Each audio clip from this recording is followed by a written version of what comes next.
పైన పెద్ద స్కెచ్ కి తెరలేపింది ఇజ్రాయెల్ మరియు అమెరికా.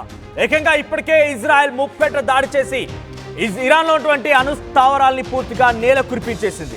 నతాన్స్, తెబ్రీజ్, టెహరాన్ ప్రాంతం చాలా ప్రాంతాల్ని న్యూక్లియర్ స్థావరాలు నేలమట్టం చేసింది. సుమారుగా 250 మందిని అంతమొందించింది. దాంట్లో చాలా కీలకమైనటువంటి అటు న్యూక్లియర్ సైంటిస్టులు ఉన్నారు, ఆర్మీ చీఫ్ ఉన్నాడు, ఎయిర్ ఫోర్స్ చీఫ్ ఉన్నాడు, ఇతరత్ర వింగ్ కమాండర్లు కూడా ఉన్నారు. చాలా మంది సైంటిస్టులు కూడా దుర్మరణం పాలయ్యారు. ఒక తీరని నష్టాన్ని ఇరాన్కి చవి చూపించింది ఇజ్రాయెల్. ఇదిలా ఉండగా పెద్ద ఎత్తున అమెరికాతో కలిసి మరొక భారీ స్కెచ్ కి తెరలేపింది. ప్రజలు టెహరాన్ని వదిలి వెళ్లిపోవాలంటగా డొనాల్డ్ ట్రంప్ చాలా కీలక వ్యాఖ్యలు చేశారు. G7 సమిట్ లో ఉండగా అక్కడి నుంచి ఈ వ్యాఖ్యలు చేశారు ఆయన. టెహరాన్ని వదిలేసి వెళ్ళిపోండి, ఎవాక్యుయేట్ టెహరాన్ అనేటువంటి మాటని డొనాల్డ్ ట్రంప్ మాట్లాడుకొచ్చారు. G7 సమిట్ నుంచి కూడా ఆయన ఒకరోజు ముందుగానే వెళ్ళిపోయారు. సో టెహరాన్ ఎవాక్యుయేట్ అనేటువంటి ఒక మాటలోనే అర్థమవుతుంది మనకి. ఆ మాటలోనే చాలా స్పష్టంగా టెహరాన్ పైన ఏదో ఒక భారీ కుట్రకి అమెరికా, ఇజ్రాయెల్ తెరలేపే అవకాశం ఉన్నట్టుగా తెలుస్తోంది. ఇటు అమెరికా సపోర్ట్తో ఇజ్రాయెల్ కూడా సుమారుగా 1,70,00,000 మంది టెహరాన్లో నివాసం ఉంటున్నారట. సో వారందరినీ కూడా వెంటనే వెళ్ళిపోవాలంటే ఆదేశాలు జారీ చేసింది. వారందరినీ కూడా ఒకసారిగా అక్కడి నుంచి పంపించేందుకు చాలా పెద్ద ఎత్తున స్కెచ్ వేసింది. ఇక చైనా, ఇండియా, ఇతరత్ర దేశాలన్నీ కూడా చాలా బిగ్గెస్ట్ మాస్టర్ ప్లాన్తో సిద్ధమయ్యాయి. వీరంతా కూడా తమ ప్రజల్ని అక్కడి నుంచి తరలించేందుకు సిద్ధమయ్యాయి. ఇరాన్, టెహరాన్ ప్రాంతం ఎవరైతే ఉన్నారో అందరినీ కూడా వెంటనే వెళ్ళిపోండి అనేటువంటి ఒక మాటని ఇటు ఇండియన్ ఎంబసీ అధికారులు చెప్పారు, చైనా ఎంబసీ అధికారులు చెప్పారు. జర్మనీ, బ్రెజిల్, ఇతరత్ర ప్రాంతాల నుంచి ఎవరైతే దేశ విదేశాల నుంచి వచ్చి ఇరాన్లో ఉన్నవారు ఉన్నారో వారందరినీ కూడా సురక్షితంగా కాపాడుకోవడం కోసం ఎక్కడ ఎంబసీ అధికారులు వాళ్ళు ప్రయత్నం చేస్తూనే ఉన్నారు. అయితే ఇప్పుడు తాజాగా టెహరాన్ని వీడిపోవాలని మన భారత ప్రభుత్వం కూడా ఆదేశాలు జారీ చేసినట్టు తెలుస్తోంది. అయితే ఇప్పుడు ప్రజెంట్ ఇరాన్లోని అణు కేంద్రాలనే టార్గెట్గా ఇజ్రాయెల్, అమెరికా దాడి చేయబోతుందట. నతాన్స్, ఫార్దో అణు కేంద్రాలని కూడా పేల్చేయాలని కుట్ర చేస్తుంది. ఒకసారి లెఫ్ట్ సైడ్ బాక్స్ చూడండి, అదంతా కొండ ప్రాంతం. యురేనియం తవ్వకాలు, యురేనియం శుద్ధి జరుగుతోంది. ఆ యురేనియం శుద్ధి చేసిన తర్వాత ఆ యురేనియంతోనే న్యూక్లియర్ వెపన్స్ తయారు చేస్తూ ఉంటారు. అయితే ఆ కొండ ప్రాంతాల్లో చాలా దూరంగా లోతులో ప్రస్తుతం ఆ తవ్వకాలు జరిపి వాటిని శుద్ధి చేసి వాటితో న్యూక్లియర్ స్థావరాలని అక్కడ ఏర్పాటు చేసుకొని న్యూక్లియర్ వెపన్స్ తయారు చేస్తున్నారు. అయితే ఇప్పటికే నతాన్జా ప్రాంతాన్ని పూర్తిగా కూడా ఇజ్రాయెల్ దాడిలో కుప్పకూల్చేసింది.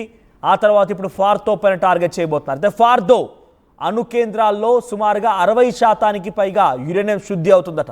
ఓ పర్వత ప్రాంతం లోపల సొరంగాల్లో ఫార్దో అణు కేంద్రాన్ని నిర్మాణం చేశారట.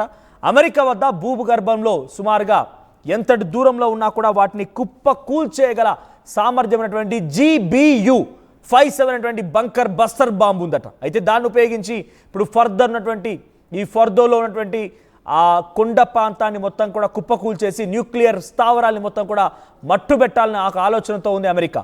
అయితే వాషింగ్టన్లో ప్రస్తుతానికి స్పెషల్ సిచ్యువేషన్ రూమ్లో డొనాల్డ్ ట్రంప్ మంత్రాలు జరుపుతున్నారు. ఎప్పటికప్పుడు సిచ్యువేషన్ని గమనిస్తూ ఉన్నారు ఆయన. సీజ్ ఫైర్ ప్రతిపాదన కోసం నేను రాలేదు, నేను వచ్చింది కేవలం నా వ్యక్తిగత అవసరాలు, చాలా పెద్దదానికి ప్లాన్ చేస్తున్నాను, చాలా పెద్దదే జరగబోతోంది అంటూ డొనాల్డ్ ట్రంప్ హింట్ ఇచ్చారు. ఇక ఇజ్రాయెల్కి మద్దతుగా G7 దేశాలు కూడా నిలబడ్డాయి. ఇరాన్ చాలా భీకరంగా ఇజ్రాయెల్ పైన దాడి చేస్తుంది. టెల్-అవీవ్ ప్రాంతం మొత్తం కూడా కుప్పకూలిపోయింది. చాలా చిన్న దేశంగా ఇజ్రాయెల్ని చూస్తున్నారు కాబట్టి G7 దేశాలని కలిసి ఇజ్రాయెల్ పైన దాడులని ఆపండి అని చెప్పి ఇరాన్ పైన హెచ్చరిక జారీ చేస్తున్నారు. ఇరాన్ వద్ద అణుబాంబులు ఉండొద్దన్నారు G7 దేశాలు. సో అక్కడ ఉండడంతో పాటుగా మీరంతా ప్రయోగించాల్సి వస్తే ప్రపంచ శాంతికి విఘాతం కలుగుతుంది కాబట్టి మీ దగ్గర న్యూక్లియర్ బాంబులు ఉండకూడదు, ఒకవేళ ఉన్నా వాటిని ప్రయోగించకూడదు అనడానికి మీరు NPTలో సైన్ చేయండి. అంటే non proliferation treaty, nuclear weapon states అని దానిపై సంతకం చేసి మేము అణుబాంబులను వాడము, ఎట్టి పరిస్థితిలో ఉపయోగించము, ఎస్ మా దగ్గర అణుబాంబులు ఉన్నాయి కానీ మేము వాడము అనేటువంటి ఒక ఆలోచనతో సంసిద్ధమైనట్టుగా తెలుస్తోంది. సో నాన్ ప్రొలిఫరేషన్ ట్రిటీ పైన సంతకం చేయాలని చెప్పి ఇరాన్ పైన ఒత్తిడి పెరుగుతోంది. సో ఒకసారి డొనాల్డ్ ట్రంప్ చేసిన ట్వీట్ చూద్దాం. డొనాల్డ్ ట్రంప్ ట్వీట్ చూద్దాం ఒకసారి. డొనాల్డ్ ట్రంప్ ట్వీట్ చూస్తే కనుక అందులో అర్థమవుతుంది. సో ఆయన publicity seeking president Macron of France. So French president ఏమన్నారంటే ఆయన మాక్రాన్ వచ్చేసి G7 సమిట్కి ఒకరోజు ముందుగానే డొనాల్డ్ ట్రంప్ అటు తిరిగి అమెరికాకు బయలుదేరారు కాబట్టి ఆయన సీజ్ ఫైర్, ఇరు దేశాల మధ్య కొంత యుద్ధ వాతావరణం పూర్తిగా కంట్రోల్ చేయడం కోసం, శాంతి నెలకొల్పడం కోసం ఆయన ప్రయత్నం చేస్తున్నట్టుగా ఉన్నాడు. అందుకే ఒకరోజు ముందుగానే బయలుదేరిపోయేటటువంటి ఒక మాటని ఫ్రెంచ్ ప్రెసిడెంట్ మాక్రోన్ చెప్పుకొచ్చారు. అయితే దాన్ని తప్పుపడుతూ డొనాల్డ్ ట్రంప్ ఏమంటారంటే పబ్లిసిటీ సీకింగ్ ప్రెసిడెంట్, పబ్లిసిటీ కోసం ప్రయత్నం చేసేటువంటి president Macron mistakenly said that I left the G7 summit, నేను G7 సమిట్ని వదిలేశాను అని చెప్పి తప్పుగా ఆయన పబ్లిసిటీ స్టంట్ కోసం చేసుకొచ్చారు. To go back to DC to work on a ceasefire between Israel and Iran, Israel మరియు ఇరాన్ యుద్ధానికి ముగింపు పలకడం కోసమే నేను ఇటు వాషింగ్టన్ డీసీకి వచ్చాను, డైరెక్ట్గా వైట్ హౌస్కి వచ్చానటువంటి ఒక తప్పుడు వార్తని ఆయన ప్రచారం చేస్తున్నారు. రాంగ్, ఎస్ తప్పు అంటున్నారు ఆయన. He has no idea why I am now on my way to Washington, నేను అసలు వాషింగ్టన్కి ఎందుకు వచ్చాననేది మాత్రం తనకి స్పష్టత లేదు. ఆయన ఎటువంటి స్పష్టత లేకుండా తప్పుగా మాట్లాడుతున్నారు అనేటువంటి ఒక మాటని డొనాల్డ్ ట్రంప్ ట్వీట్ చేశారు. But it certainly has nothing to do with a cease fire. ఇప్పుడు సీజ్ ఫైర్ చేయాలనే ఆలోచన లేదు. It has nothing to do with, ఇప్పుడు చేసిన ఉపయోగం లేదు, చేయాలన్న ఆలోచన కూడా లేనట్టుగా చెప్పుకొచ్చారు. అయితే మచ్ బిగ్గర్ దాన్ దట్, దానికంటే మించి జరగాలి. Whether purposely or not, Emmanuel always goes it wrong, stay tuned. ఆయన ప్రతిసారి కూడా తప్పుగా వెళ్తూ ఉంటారు, ప్రతిసారి కూడా తప్పుగానే అంచనా వేస్తూ ఉంటారు. ఏదో పెద్దది జరగబోతోంది, ఆ పెద్దదేదో డెఫినెట్గా ఇజ్రాయెల్ ఇరాన్ పైన చూపించబోతోంది. మచ్ బిగ్గర్ దాన్ దట్, ఏదో పెద్దది జరగబోతోంది. వెదర్ పర్పస్లీ ఆర్ నాట్, ఏదో కావాలి దురుద్దేశంతోనా లేదా నిజంగా చేయాలనుకున్నాడో కానీ ప్రతిసారి ఇమాన్యుయల్ మ్యాక్రాన్ ఫ్రెంచ్ ప్రెసిడెంట్ ప్రతిసారి కూడా తప్పే అవుతున్నారు. నిజాలు తెలుసుకోవాలంటే స్టే ట్యూన్ అంటూ ఆయన ట్వీట్ చేశారు. ప్రస్తుతం డొనాల్డ్ ట్రంప్ ట్వీట్ యుద్ధానికి మరింతగా ప్రేరేపించే విధంగా ఉంది. అసలు నేను చేసేది వేరు, మీరు చెప్తోంది వేరు, ఇద్దరి మధ్య ఎటువంటి సీజ్ ఫైర్ అండర్స్టాండింగ్ కోసం నేను ప్రయత్నం చేయడం లేదు, ఒక పెద్ద స్కెచ్తో సిద్ధంగా ఉన్నటువంటి ఒక మాటని డొనాల్డ్ ట్రంప్ మాట్లాడుకొచ్చారు. సో ప్రస్తుతానికి G7 దేశాలు ఇజ్రాయెల్ వైపే ఉన్నాయి, అమెరికా ఇజ్రాయెల్ వైపే ఉంది. ఇరాన్ చేస్తున్న తప్పు ఒకటే, ఇరాన్ న్యూక్లియర్ బాంబు ఉంది మా దగ్గర, మేము వేస్తామని ఊరించి ఆఖరికి వస్తే ఇప్పుడు ఇటువంటి పరిస్థితి దారితీసింది, ఇటువంటి పరిస్థితికి ఒక ప్రమాదానికి దారితీసింది. ఈ నేపథ్యంలో మరి ఏం జరుగుతుందో తలుచుకుంటేనే కొంత ఆసక్తి రేపుతోంది. ప్రస్తుతానికైతే ఒకసారి డొనాల్డ్ ట్రంప్ ఏం మాట్లాడారో చూద్దాం.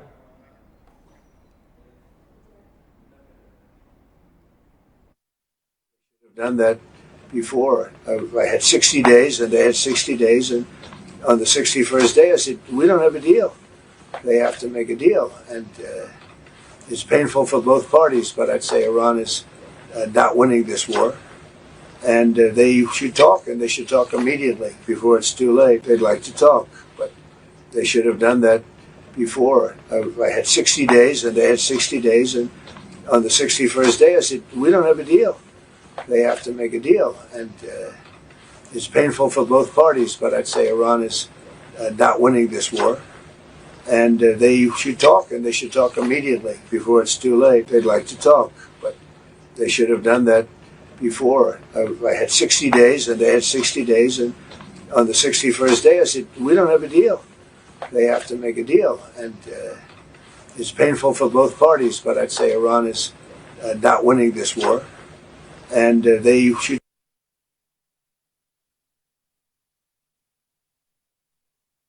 డొనాల్డ్ ట్రంప్ ఏం మాట్లాడాడు? డొనాల్డ్ ట్రంప్ చాలా క్లియర్గా చెప్తున్నారు, something much bigger than that, ఏదో ఒక చాలా పెద్దది జరగబోతోంది, అది ఏంటనేది స్టే ట్యూన్డ్ అంటున్నారు ఆయన. మ్యాక్రాన్ మాట్లాడిన మాటలంతా తప్పు, నేను ఎక్కడ కూడా యుద్ధాన్ని ఆపడం కోసం ప్రయత్నం చేయడం లేదు, అది ఇప్పుడు జరగకపోయినా ఒక మచ్ బిగ్గర్ ఇన్సిడెంట్ జరగబోతుంటున్నారు ఆయన. మరి నిజానికి ఇదేమో బహుశా 420 ప్రాంతాల్లో 60% పైగా యురేనియం శుద్ధ అవుతోంది, అక్కడ న్యూక్లియర్ స్థావరాలని ఏర్పాటు చేస్తున్నారు, న్యూక్లియర్ వెపన్స్ తయారు చేస్తున్నారని చెప్పి పక్కా సమాచారం అందుకున్నటువంటి ముసాద్ అటు ఇజ్రాయెల్కి సమాచారం అందించింది. అమెరికా అధ్యక్షుడు కూడా ఆ విషయాన్ని పరిగణన తీసుకున్నారు. దీనికే ఆయన ఒక బిగ్గెస్ట్ బ్లాస్ట్కి సిద్ధమవుతున్నారు. GBU-57 అనేటువంటి ఒక బస్టర్ బాంబు సిద్ధంగా ఉంది, భూగర్భంలోకి చొచ్చుకు వెళ్ళి మరి ఆ దాడి చేయగల సామర్థ్యం ఉన్నటువంటి బాంబ్స్ అవన్నీ కూడా వాటిని ప్రయోగించి ఏదో ఒక భారీ పెద్ద ఎత్తున ఇరాన్కి చుక్కలు చూపించేటువంటి ప్రయత్నంలో భాగంగా వారు ముందుకు వెళ్తున్నట్టు తెలుస్తోంది. ఎస్ మధు సిద్ధంగా ఉన్నారు. మధు, డొనాల్డ్ ట్రంప్ హెచ్చరికల నేపథ్యంలో పెద్ద ఎత్తున ఇటు ఇరాన్ మొత్తం కూడా అట్టుడికిపోతోంది. టెహరాన్ని ఎవాక్యుయేట్ చేసి వెళ్ళిపోతున్నారు, టెహరాన్ ప్రాంతాన్ని పరుగులు తీయించి అక్కడి నుంచి ప్రజలంతా బయటకు వెళ్ళిపోతున్నారు. ఇండియన్ ఎంబసీ అధికారులు కూడా తమ పౌరులపైన రక్షించుకోవాలంటే ఒక ఆలోచనతో ముందుకు వెళ్తున్నారు. చైనీస్ ఎంబసీ అధికారులు అదే చేస్తున్నారు.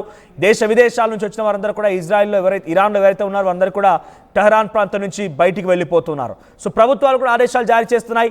G7 సమిట్ సంబంధించినటువంటి సపోర్ట్ మొత్తం కూడా ఇటు ఇజ్రాయెల్ వైపుగానే ఉంది. న్యూక్లియర్ బాంబ్స్ని మీరు ప్రయోగిస్తా అని చెప్పడం తప్పు అంటూ ఇరాన్ని తప్పుపడుతున్నారు G7 దేశాలన్నీ కూడా. మరోవైపుగా అరబ్ దేశాలన్నీ అటు ఇరాన్కి సపోర్ట్గా ఉన్నాయి.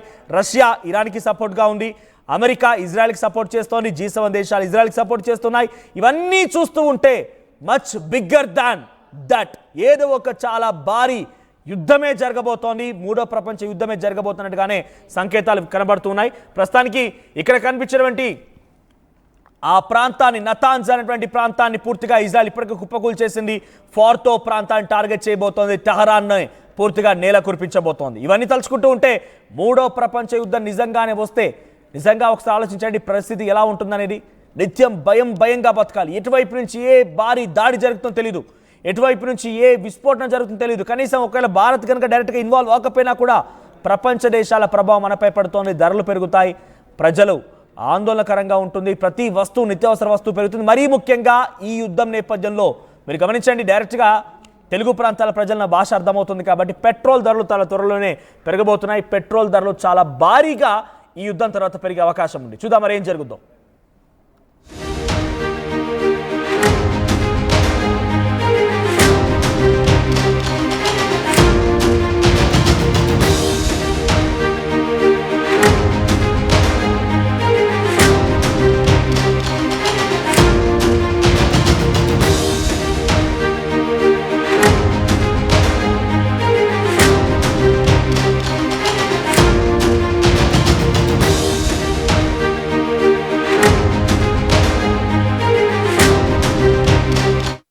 తెలుగులో న్యూస్ కి ఫాస్టెస్ట్ యాప్ ఇప్పుడు టోటలీ న్యూ అవతార్లో జస్ట్ 5 seconds లో complete news.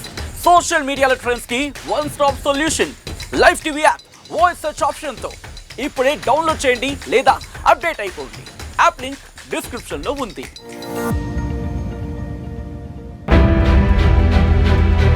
At KL, we help you turn your interests into skill sets. KL, deemed to be university.